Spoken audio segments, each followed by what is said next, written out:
Hi there. Thank you very much for playing the Beginner's Guide. My name is Davey Wreden.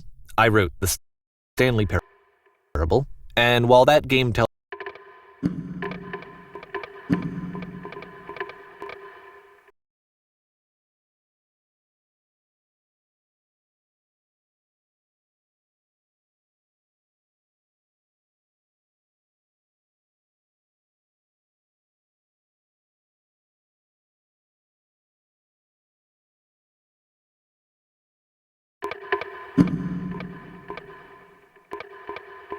a pretty absurd story, today I'm going to tell you about a series of events that happened between 2008 and 2011. We're going to look at the games made by a friend of mine named Coda. Now, these games mean a lot to me. I met Coda in early 2009 at a time when I was really struggling with some personal stuff, and his work pointed me in a very powerful direction. I found it to be a good reference point for the kinds of creative works that I wanted to make. So just to start you off, this is, I think, the first game he ever made. It's a level for Counter-Strike. You can walk around here, by the way. And mostly it's just Coda learning the basics of building a 3D environment. But what I like is that even though he starts from the simple aesthetic of a desert town, he then scatters these colorful abstract blobs and impossible floating crates around the level. And of course, it destroys the illusion that this actually is a desert town, and instead this level becomes a kind of calling card from its creator.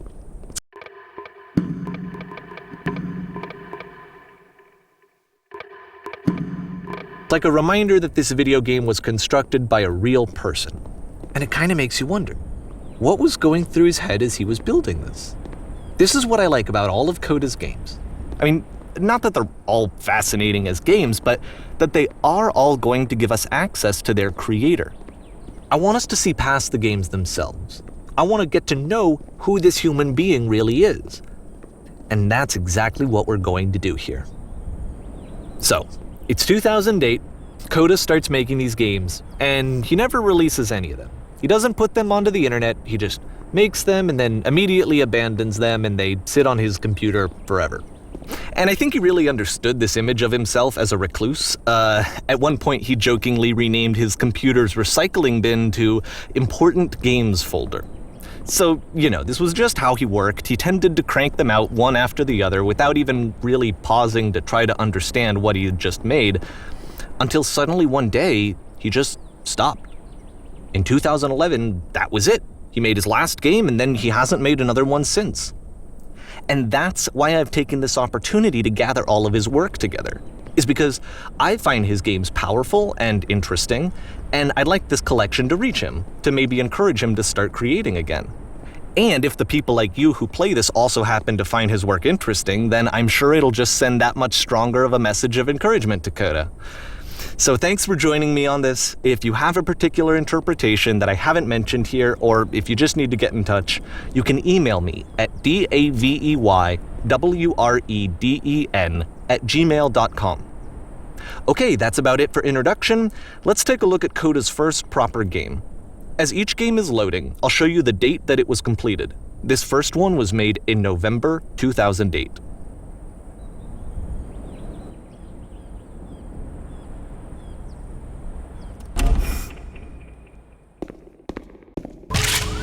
Warning. Whisper machine active. Shift destruction imminent.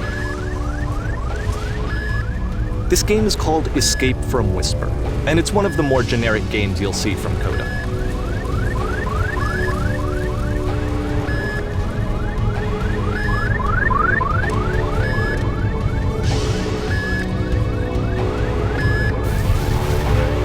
Security hull breached. Hostile alien life forms inbound. It kinda looks like this game was abandoned mid-development. For instance, you have this gun, which you'd think would indicate that there are supposed to be monsters or enemies somewhere, but then clearly there are no enemies anywhere. You can't even reload the gun when you run out of bullets. But ultimately we don't really know. Maybe Coda thought that actually it was complete the way that it is. And I think that we should talk about his games for what they are, rather than for what they're not. Enemy force neutralized.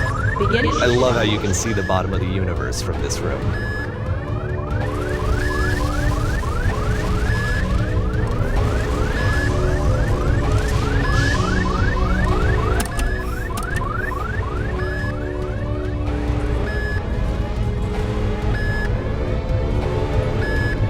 apparently this space station has a labyrinth on it.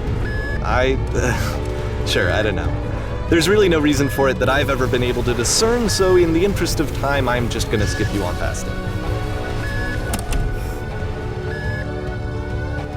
Okay, this is the part that's interesting. The game has this narrative about the whisper machine and how it has to be turned off, and then you get to the engine room. Hey, you there, in the engine room. You could save us all. That beam is powering the whisper machine. We could disrupt it by introducing a great enough heat signature. If you...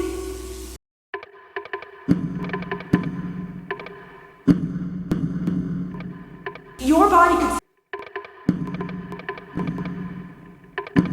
shock the beam. It's so much to ask, but for all of our lives, would you do it? Could you give yourself?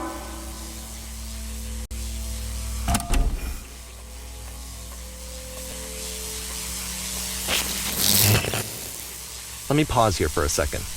What you just experienced, stepping into the beam and then dying, is probably what Coda had initially intended when he was developing this level.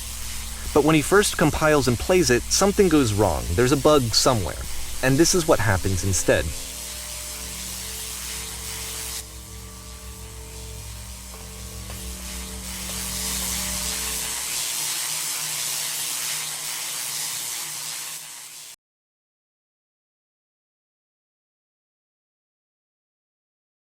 The beam causes you to start floating. And this is an important moment for him. Because yes, this is technically a glitch, but Coda identifies something human about it, like how small it makes you feel in the face of this larger chaotic system. Or this floating could be the afterlife, a peaceful place, juxtaposed against all of the hysteria that you've just had to traverse. I don't even know. I have no idea what he was thinking, but what's clear is that after making this, something lodges itself in his brain. He wants to do more of these really weird and experimental designs. So he stops work on this and moves on to a stream of tiny little games that go in all sorts of directions. Let's go ahead and take a look at the first game he made after leaving this one behind.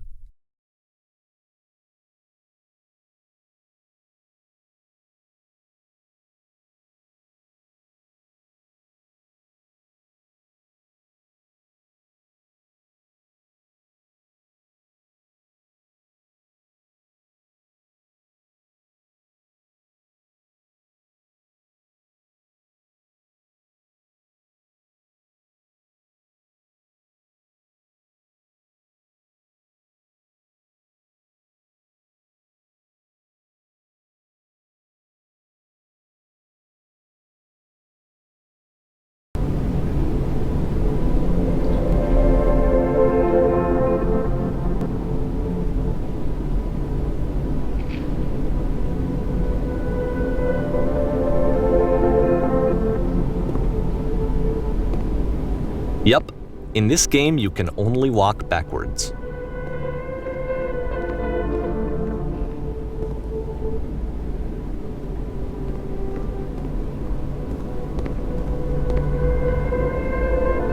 So it's a short and relatively minimalist experiment combining motion and narrative.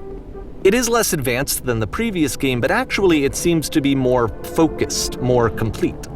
Coda's trying to give it a unique voice rather than simply basing it on a pre-existing trope.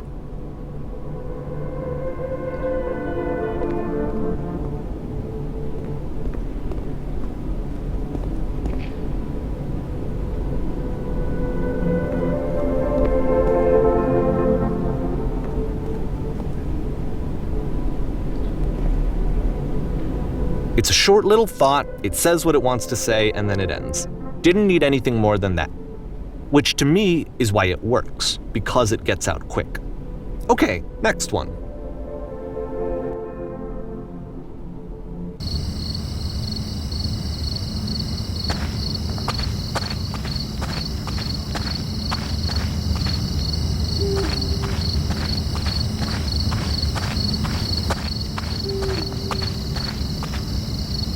And that's it.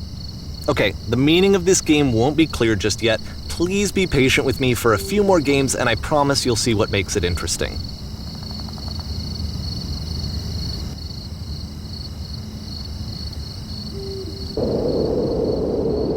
Oftentimes, Coda would put bizarre titles like this one at the start of his games. I wish I'd known him at the time that he was making these early games. He would really only talk to me about his work as he was making it. Once he stopped work on a game, that was it. It was dead to him. And I don't agree with that at all, but what are you gonna do?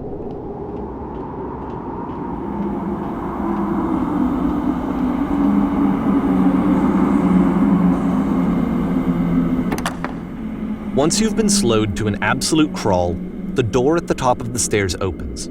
So why, if Coda's not showing these games to anyone, why bother opening the door at all? Well, to show you, I'm modifying the game here so that when you press enter, it'll bring you back up to full speed so you can enter the door for yourself.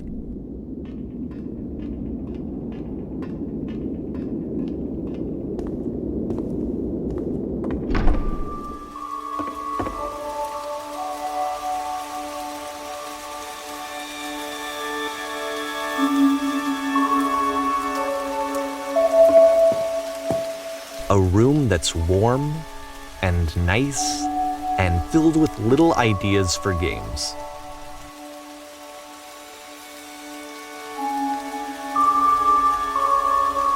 Coda would often tell me that he didn't mind if people thought of him as cold or distant. He said that he knew that he was actually a vibrant and compassionate person, but that it takes time to really see that. It can be a very slow climb to get there.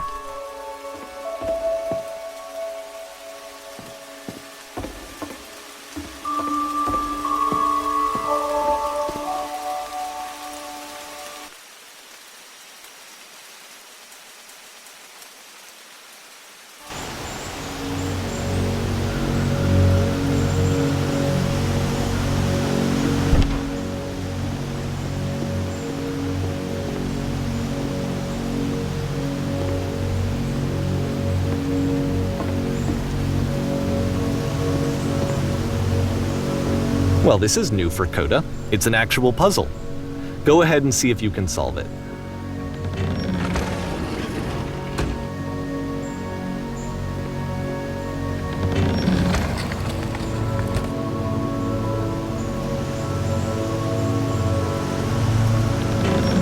Don't forget that solution, because we're going to see this puzzle again soon. We're going to see it a lot.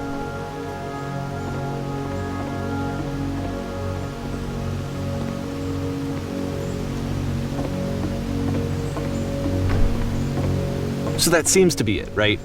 You walk down a corridor, you solve a puzzle, you get to the end. Simple enough.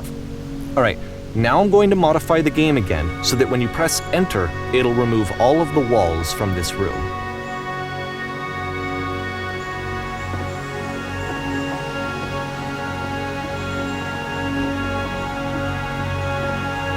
How about that? There was more to it than we had any way of knowing.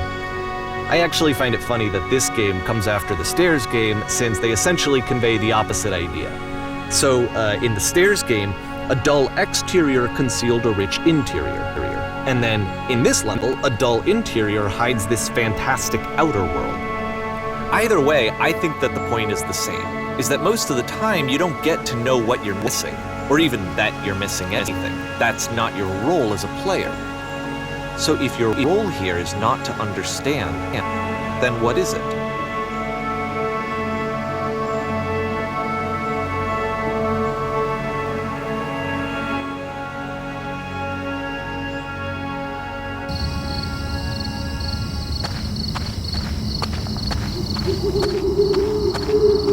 Aha!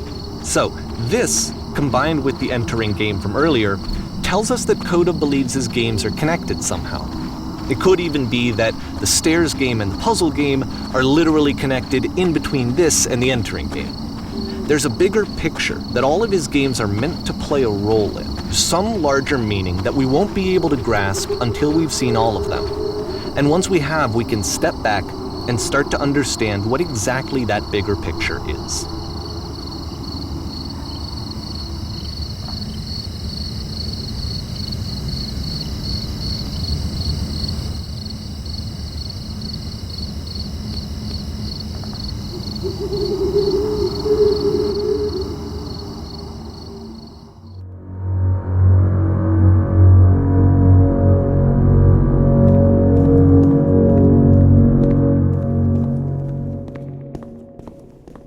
Let's talk about video game development for a second.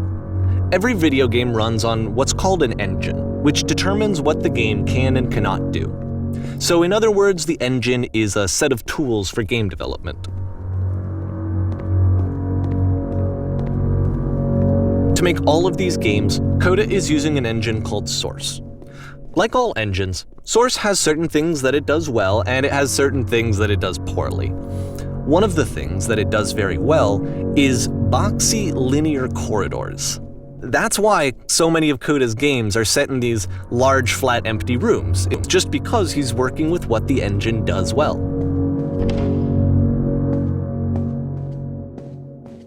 The tools available to the creator shape what kinds of creative work they're going to end up making. You might consider paying attention to the architecture in Coda's games, to notice how they seem to stem from an engine that's very good at producing linear, boxy corridors.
This prison, funny enough, in Coda's original design, the doors stayed shut for a full hour before letting you go.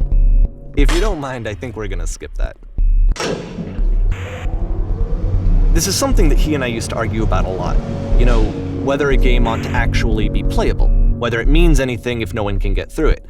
And I would always defend that, you know, all this work goes into the game, why not make it playable and accessible? And so we just got into heated arguments over it, and there was one time that after one of these conversations, he went home, and a day or two later, he sent me a zip file entitled Playable Games that was full of hundreds of individual games, each of which was just an empty box that you walked around in and nothing else. Believe me, I played every single one of those just to find out if there was like a gag hidden somewhere. There wasn't.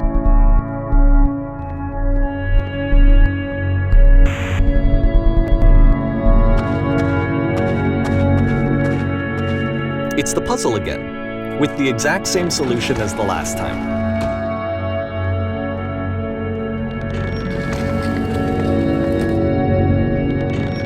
There's still no clear indication of what makes this puzzle so special that Coda is going to return to it over and over. But I promise I'll share with you my interpretation very shortly.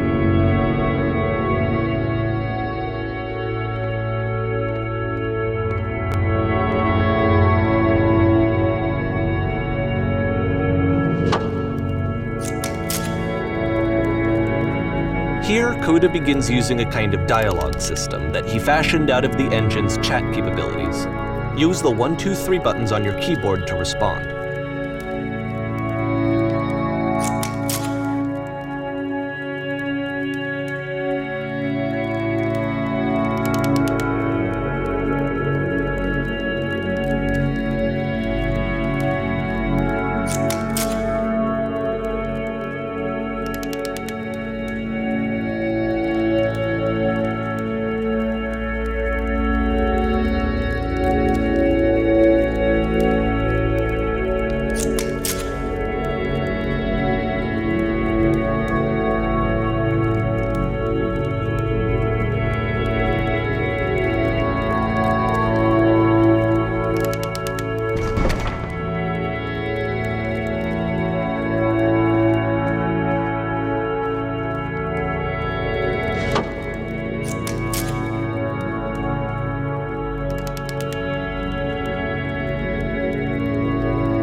And so we make one last descent down to the final floor of the level.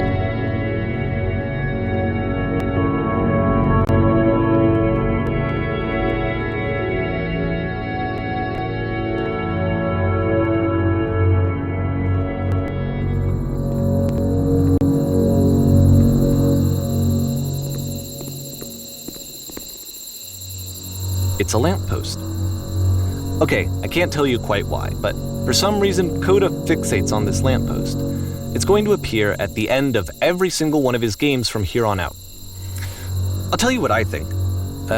I think that up to this point, he's been making really strange and abstract games with no clear purpose, and maybe you can only float around in that headspace for so long. Because now he wants something to hold on to. He wants a reference point. He wants the work to be leading to something. He wants a destination, which is what this lamppost is. It's a destination. We're going to see it in the work as well. His games are just going to become a lot more cohesive, a lot more fully developed, with more of a clear idea behind them. And as we go, that idea will get clearer and clearer and clearer.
So first off, I'm sure you can deduce this, but this game is not connected to the internet. All of the notes that you're gonna see have been written by Coda. This was actually the first game of his that I ever played. This was shortly after I met him at a weekend game jam in Sacramento, where I grew up. I saw him working on this very level, and it was just so different from anything that anyone else was doing. So right away I was like, I have to be friends with this person. In retrospect, I think I was probably a bit too pushy, trying to get his attention. I was over-enthusiastic. But he was very gracious about it and very patient with me. And I cooled off eventually. Oh, feel free to skip over any of these notes if they're not doing anything for you. Nothing extra is going to happen if you read all of them. Either way, to me they convey a sense of loneliness. I see this person who's filled with thoughts and feelings and beliefs and has no way to express them except as scattered and unheard voices in a game that wasn't meant to be played.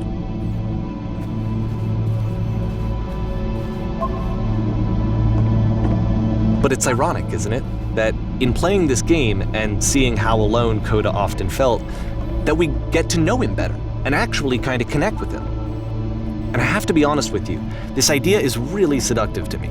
That I could just play someone's game and see the voices in their head and get to know them better and have to do less of the messy in-person socializing. I could just get to know you through your work.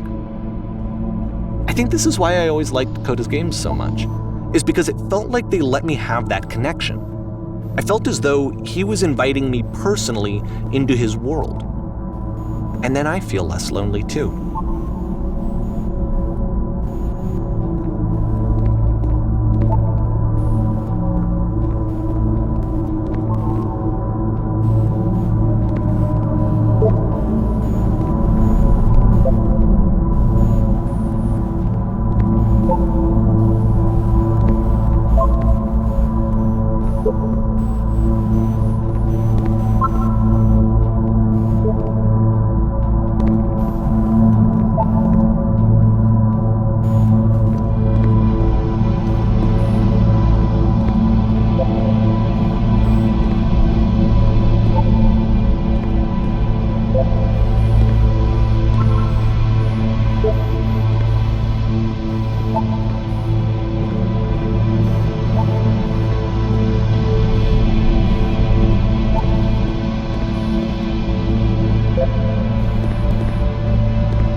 At the end of this level, we're going to see the puzzle again. And here, I'll tell you what I think the puzzle means.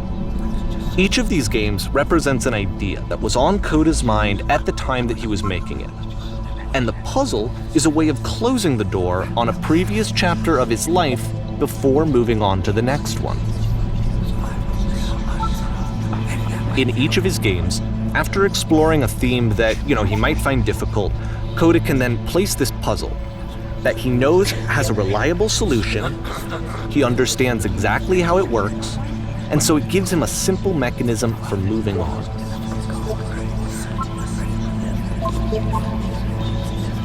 And because there's this dark area between the doors, a space between spaces, before you move on, you get to pause. Just for a moment, a few seconds to reflect on and let go of the events that led you here. To step back and connect the pieces together, to grasp at that elusive bigger picture.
Okay, this one is tough. It's gonna kind of just spin its own wheels for a few minutes. Hang with it.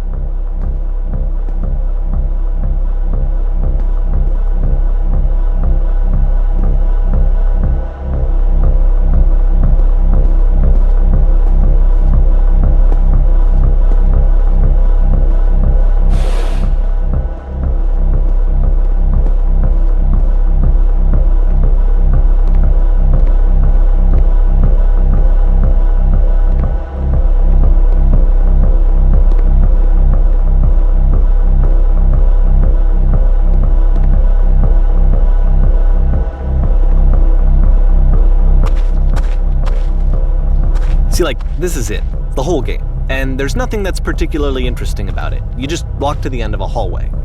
Except, for some reason, Coda gets really fixated on this prison that has all of this modern furniture.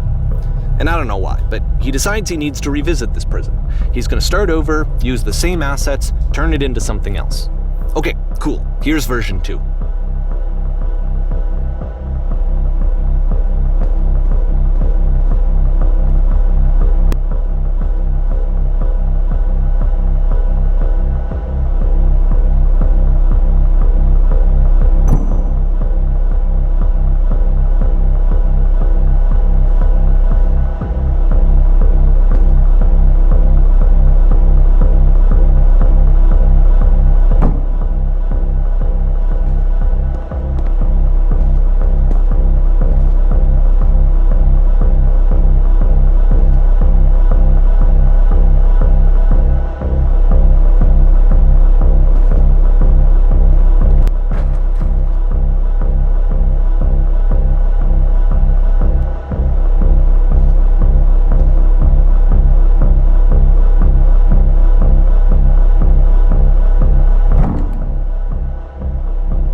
There's a bit more to this one, but still it's not really communicating anything. It's kind of just weird for weirdness' sake.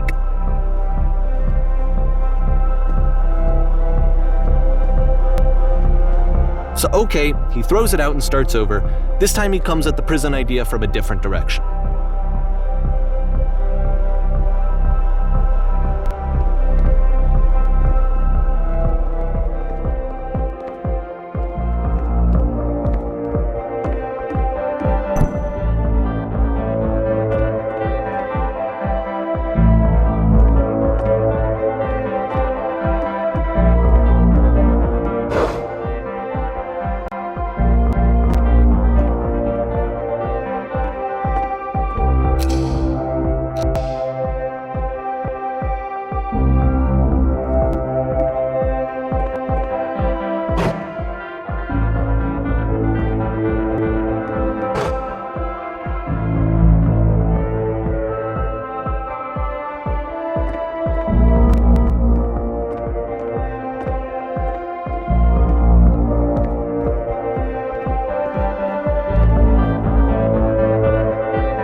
And of course, now the table is gone and you can't begin the chain of events to escape.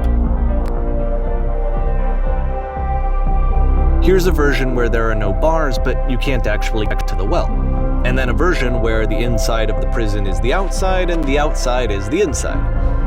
Let me just blink you real quick through a few more of these. I mean, he really unloaded on this prison idea. There's nearly a dozen of them. Personally, I think it's awful to watch this, to see a person basically unraveling through their work. And for what? Like, at what point do you just go, maybe there are game ideas other than this prison that I could be working on? But Coda doesn't have that voice telling you to stop, that particular mechanism of defense against yourself. Without it, you just spiral. And so he keeps going and going and going and going and going, and then he hits on something. And he likes it. And that's it. He's done. He stops making prisons. This is the very last version of the prison game that he created, and the reason I think it works is that the prison is not actually in it.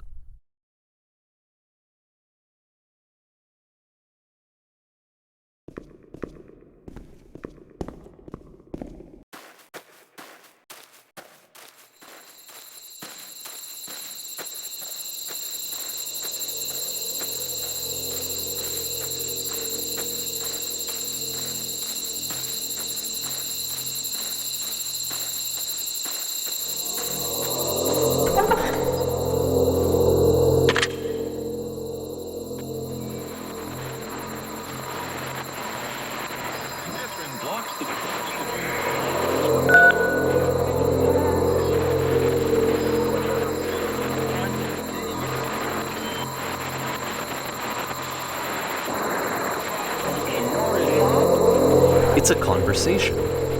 And so this is what Coda wants, is to be able to talk to someone, to share what's on his mind, and to get some good advice from someone who knows. But the irony is that even in this scenario, you're still talking to yourself. You know, all of these games so far are Coda talking to himself.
I can see why he considers this a fitting conclusion to the prison games. After all of the obsession and frustration, just to be told by someone you can trust that things are going to be okay. Wouldn't that be nice?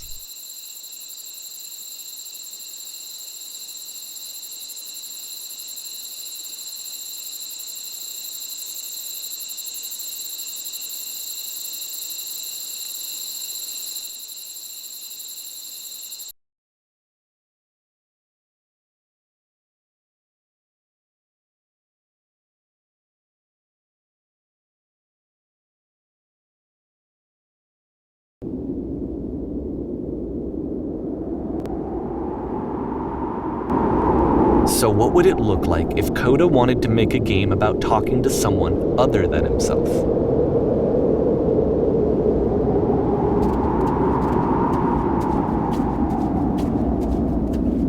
To me, this environment is meant to represent Coda's puzzle, with the 2 doors on either side and a dark transitional space between.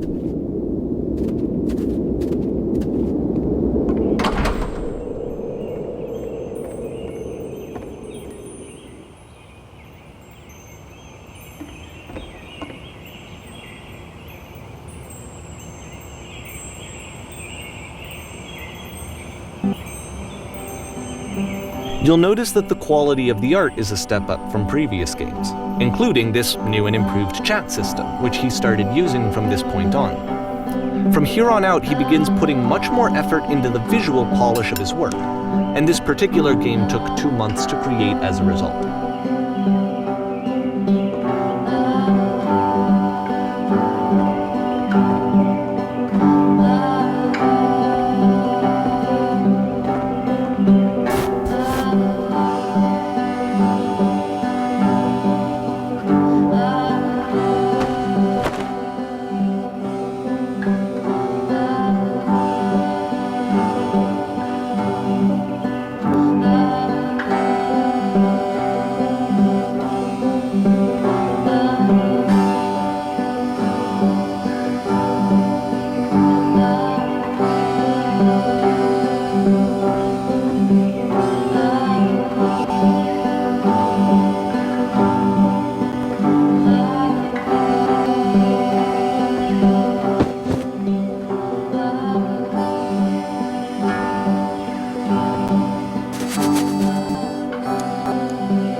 After the intense set of prison games, this house cleaning level almost feels like cleansing. It's the moment after a particularly difficult or traumatic experience where you just need to let it sit and digest inside of you, and eventually cohere into something meaningful.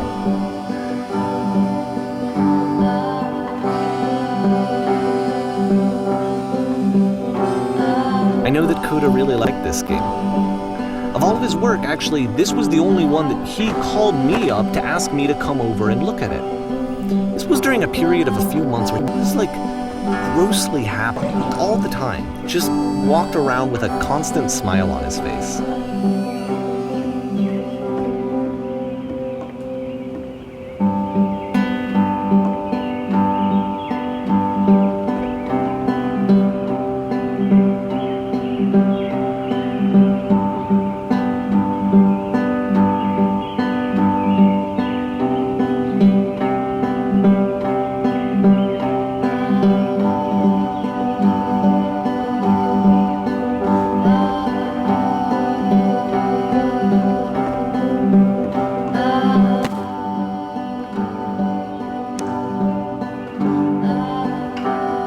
glad he made this. I'm glad he found some peace.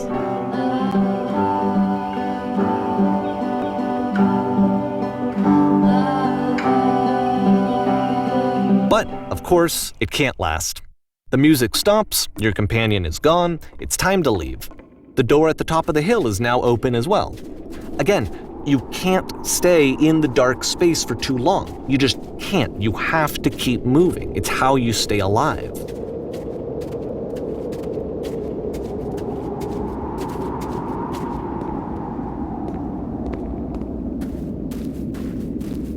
Which is the whole point of the puzzle doors, right?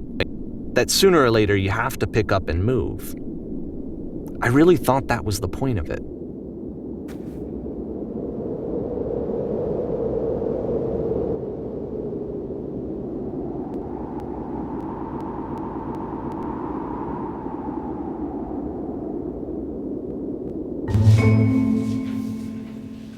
This one gets a bit goofy.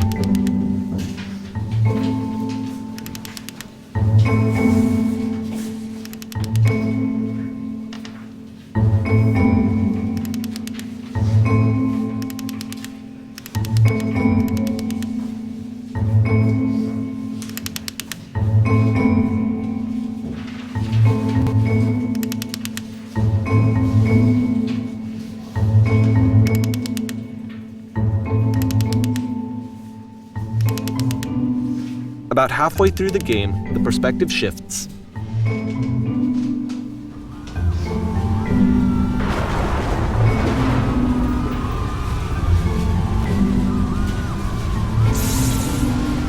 And you play as the teacher. And suddenly, you discover that your teacher is just as bigoted and afraid as you are.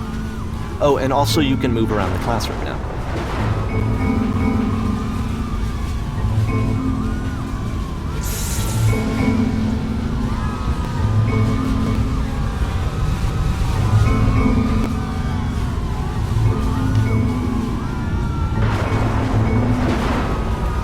I felt pretty hard for this one. I feel like it's one of the most relatable experiences that you can have. To assume that some other person is perfect and totally fulfilled in every way, and completely miss all of the little flaws that make them painfully human. I think about this game a lot these days.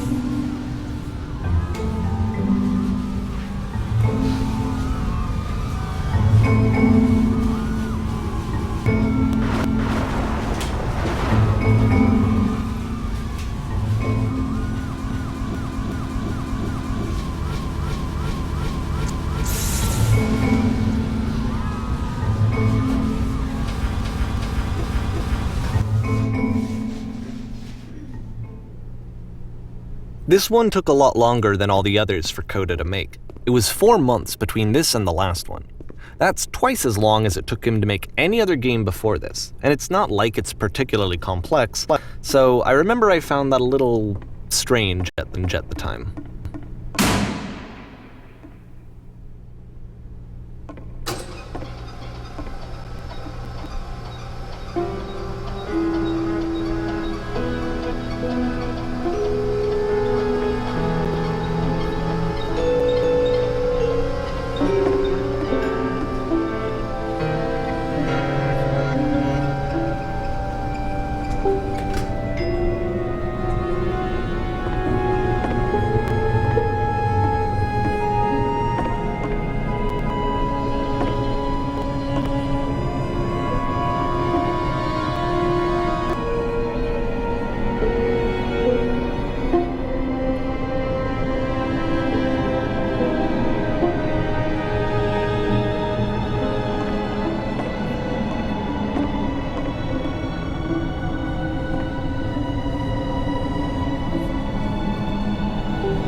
The game ends with this eerie premonition of what's going to happen next in Coda's life. The solution to social anxiety, to fears of having to perform and having to chase success, the answer for Coda is to withdraw, to hide himself away. Which is what leads to scenarios like the stairs that slowed you down several games ago, where it just becomes harder and harder to access Coda's inner landscape because he keeps retreating. He just keeps backing away from possible connections to anyone other than himself. And to be honest, I didn't consider it very healthy when I first played this game. It looked to me like he was trying to justify the idea of just disconnecting yourself from the world. And that wasn't what I wanted for him or for his games. Because I feel like a lot of his games are inviting me to connect with this person, to bring him closer.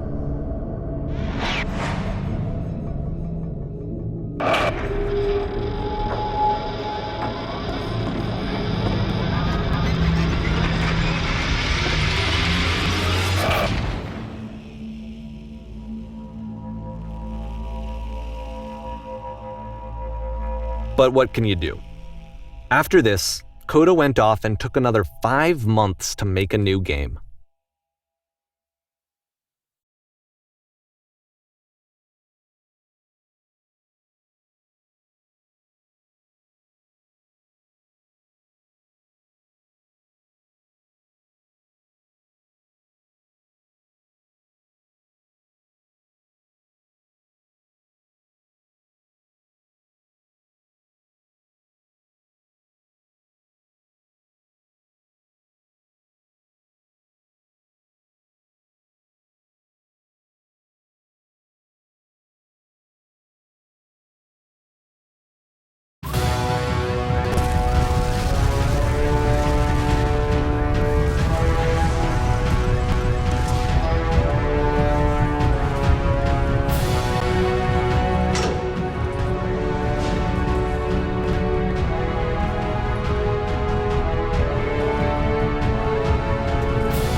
Like I said, I was getting concerned.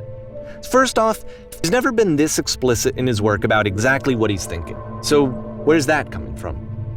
But then even weirder, his work has potentially stopped being an outlet for him. Not like he's having trouble iterating on ideas, but he literally just can't think of new ideas anymore. And in person, he was being a lot more distant than usual. Like, you know how sometimes a person will just deflect anything that you say in order to keep themselves disconnected all the time? It was that kind of thing. Here was the point in my relationship with Coda where I really started to wonder if he needed my help in some way. His games are going to get more desperate from here on out. After this game, it's almost 6 months before he finishes something new.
If the last game featured Coda talking explicitly about his creative frustrations, this one turns it up to 11. Now, put yourself in my shoes playing this. Here's a friend whose work is exhibiting signs of struggle, frustration, anxiety, depression even, and yet still he keeps making games. He keeps throwing himself into the grinder even when he clearly doesn't have the energy for it anymore. Why? What is it for?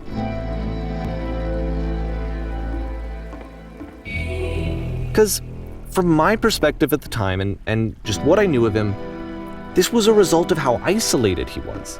He was in his own little bubble, just sitting at his computer all day, not really showing these games to anyone, not releasing them onto the internet, and so he didn't have anyone outside of himself to connect with.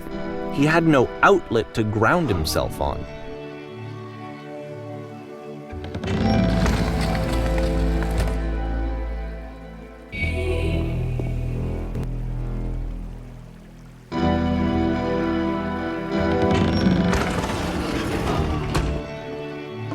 You can't talk yourself out of loneliness. It doesn't work that way. You can't be the one writing both the questions and the answers. Then there's no movement. Then there's no circulation. If all of your anxieties are being channeled into your work, then if the work ever fails, you have no backup and you're just going to crash.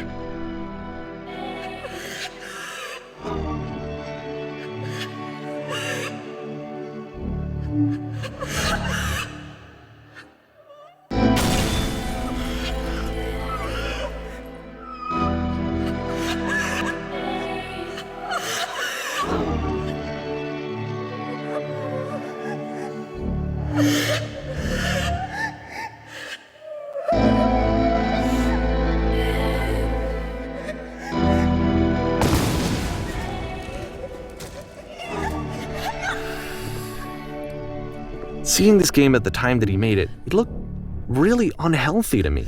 I was watching him do this to himself, and I hated it. I hated seeing him so trapped. It's like, video games are not worth this amount of suffering. This is someone I really cared about, and I used to get so much joy out of seeing him create. For him to suddenly become angry and frustrated like this, it was the worst thing for me.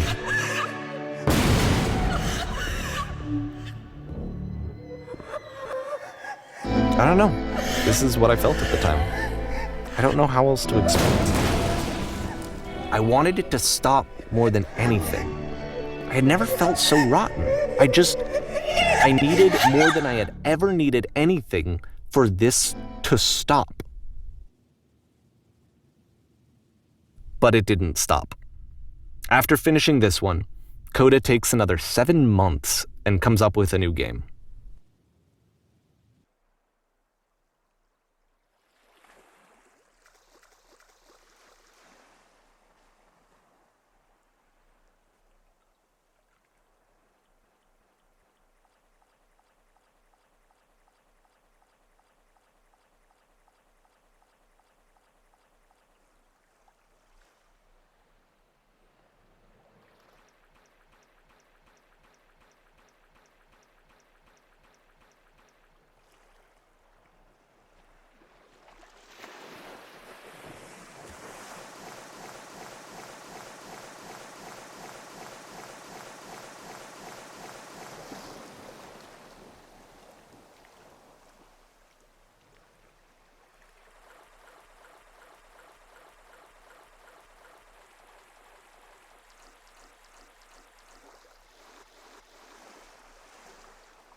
So now the work is becoming self-destructive. And I'll tell you, at the time that I first played this game, shortly after he made it, here's what I'm thinking to myself. I'm thinking that code is stuck in his own head, and that it's having a very negative effect on him, and that all he needs to do is just start showing his work to people, to get some actual feedback on his games. It might get him out of isolation.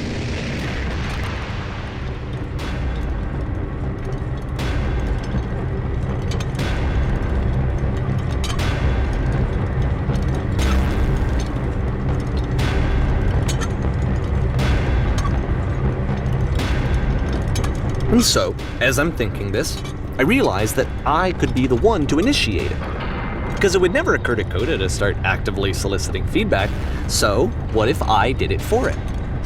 If he could see the difference it would make to have more actual conversations with other human beings, would that bring him out of his mental spiral?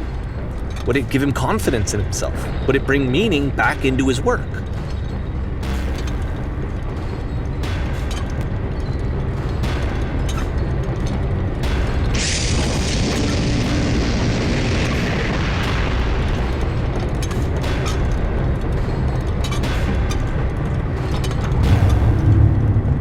So I started showing Coda's work to people. I took this one, and the islands which you just played, the theater, the notes, the house cleaning game, and some of the prison escape games. I brought them to people that I knew and trusted. I asked their opinions. And the great part is that they really loved his games. You know, the point of it all was just to give him some external reference point, but they genuinely loved his work. There was nothing for him to be afraid of.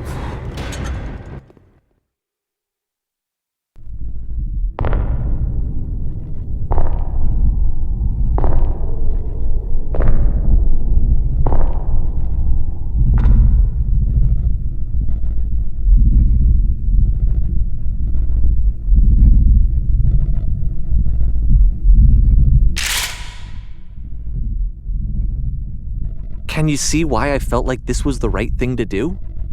Because it's the thing that I always feel like I need, to be told that my work is good, that I am good.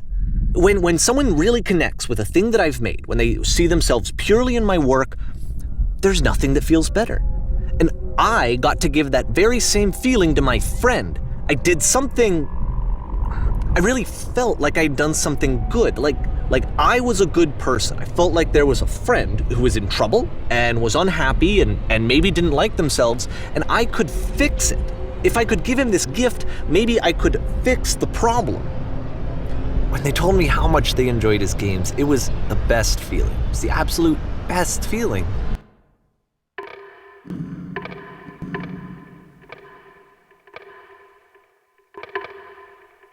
It made me feel so happy.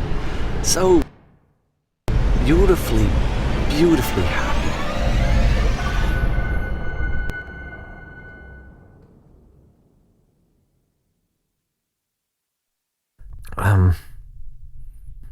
So anyway, Coda finishes this game, and then really he just kind of takes off for a while. So this is June of 2011, and I didn't hear anything from him for several weeks, I guess.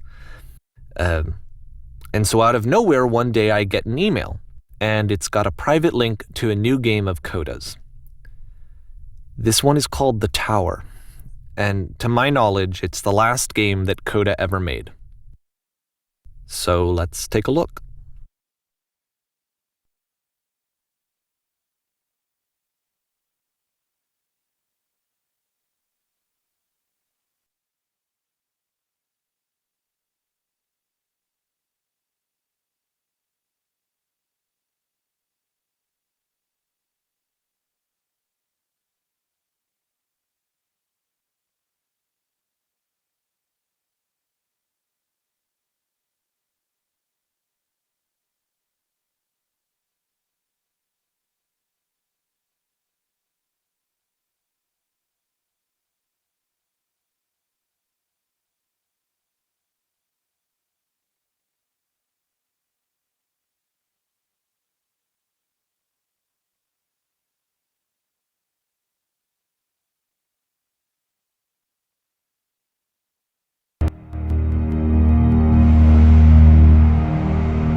And this is where I have trouble saying anything meaningful about Coda's work. Because more than anything else, the tower just feels distant. It feels like it's trying to distance itself from the world. It's a very cold game.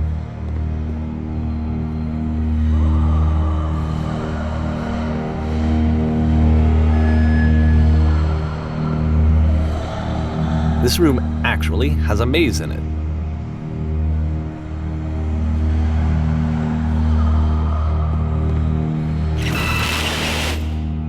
Except that all the walls of the maze are invisible.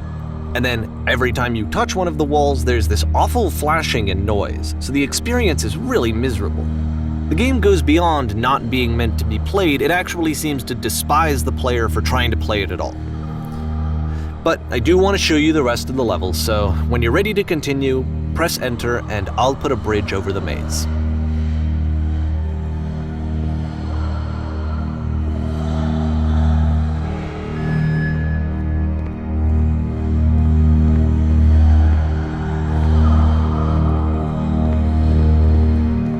And to be fair, it's not like this is the first game that's needed some modification to be playable.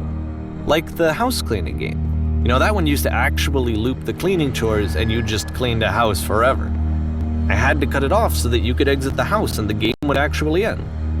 But that game had an idea that it was actually trying to communicate. What's the deeper idea behind the invisible maze?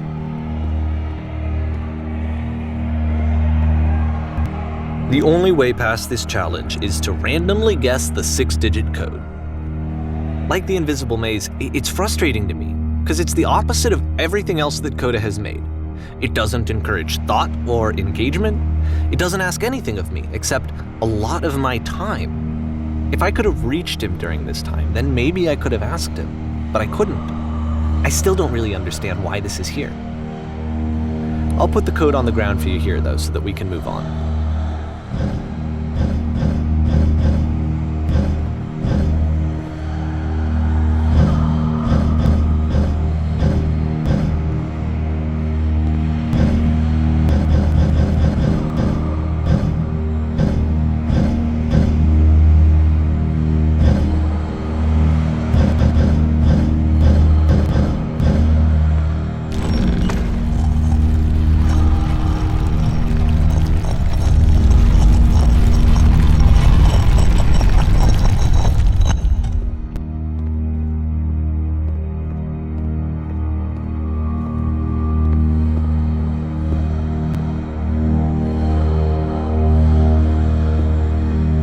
The switch to open this door is actually on the other side of the door, meaning that it's literally impossible to solve from this side.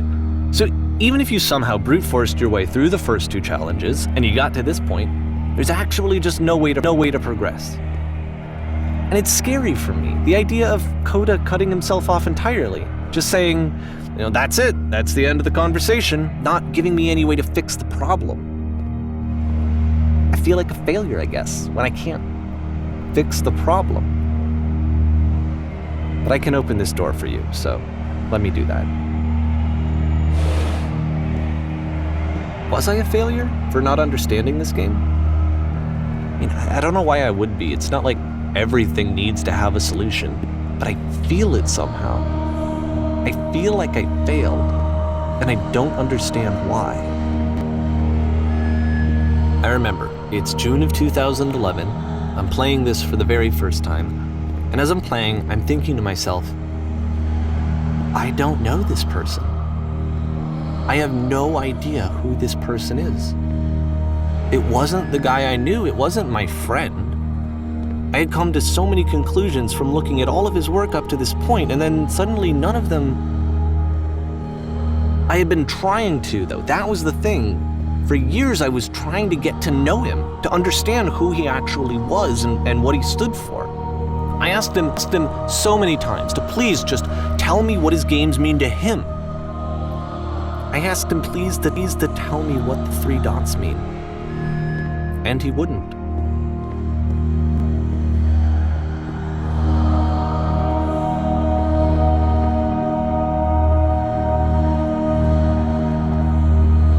I just felt so strongly that if I could have connected with him, that if I could have somehow made his work my own, that I would finally be once and for all happy. It was that I needed to see myself in someone else. I needed to be someone other than me. But he stopped and left, and it felt somehow like I had failed.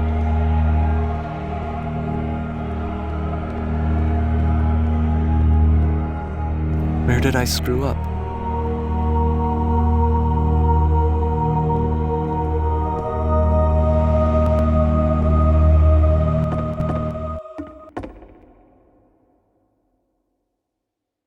I'm the reason that you stopped making games, aren't I?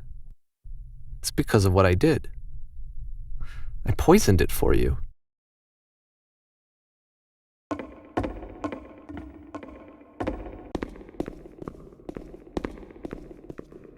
I don't think I ever told you this, but when I took your work and I was showing it to people, it actually felt... it felt as though I were responsible for something important and valuable. And the people who played them, they treated me like I was important. They really listened and cared about what I had to say. Even though I was showing your work, I felt good about myself. Finally. For a moment, while I had that, I liked myself.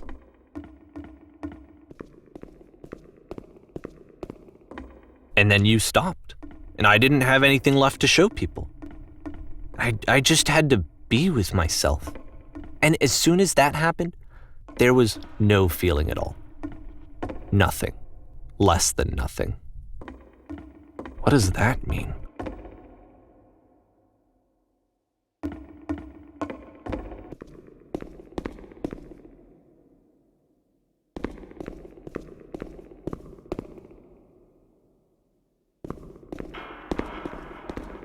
I'm afraid that I did something really stupid because I don't like myself.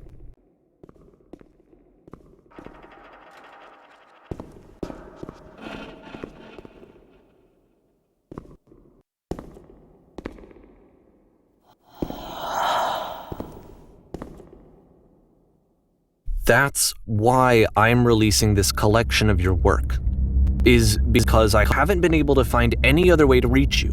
I've tried everything. And so a part of me has hope that if I put this compilation out into the world, and if I put my name on it, that maybe enough people will play it so that it'll find its way to you, so that I can tell you that I'm sorry. I know I screwed up.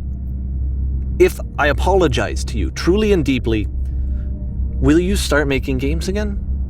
Please, I need to feel okay with myself again. And I always felt okay as long as I had your work to see myself in. I mean, is something wrong with me? Because I know that I did an awful thing, and I'm doing it again right now. Like, I'm showing people your work, but I can't stop myself from doing it. That's how badly I need to feel something again, like I'm an addict. There has to be something wrong with me. Can I apologize? What if I tell you I was wrong? Will that work? Will that fix it? I don't know. I don't think it will, but there's nothing else that I can do. Just tell me what you want. I'm sorry. I'm sorry. Please, start making games again. Please help me. Please give me some of whatever it is that makes you complete. I want whatever that wholeness is that you just summoned out of nothing and you put into your work. You were complete in some way that I never was. And I want to know I want to know how to be a good person. I want to know how not to hate myself. Please. I'm fading, and all I want is to know that I'm going to be okay.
More love, more praise, more people telling me that I'm good.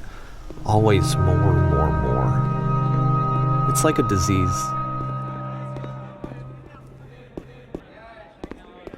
Solution.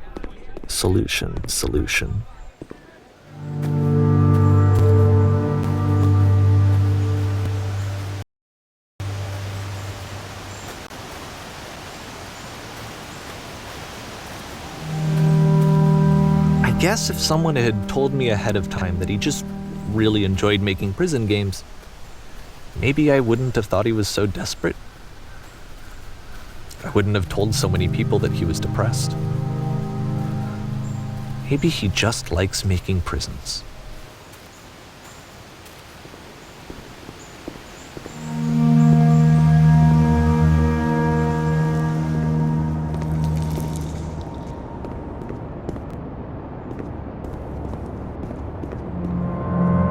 Even now, disease is telling me to stop. Don't show people what a shitty person you are. They'll hate you.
If I knew that my life depended on finding something to be driven by other than validation, what would that even be? It's strange, but the thought of not being driven by external validation is unthinkable. Like, I actually cannot conceive of what that would be like.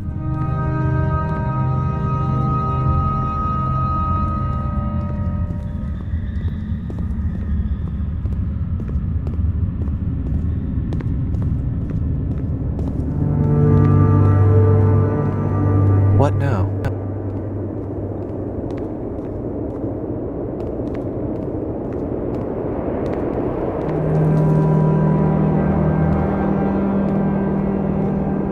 I think I need to go. And I'm sorry, because I know that I said that I would be here and I would walk you through this, but I'm starting to feel like I have a lot of work to do. I have a lot that I need to make up for, and so I'm just gonna... Okay.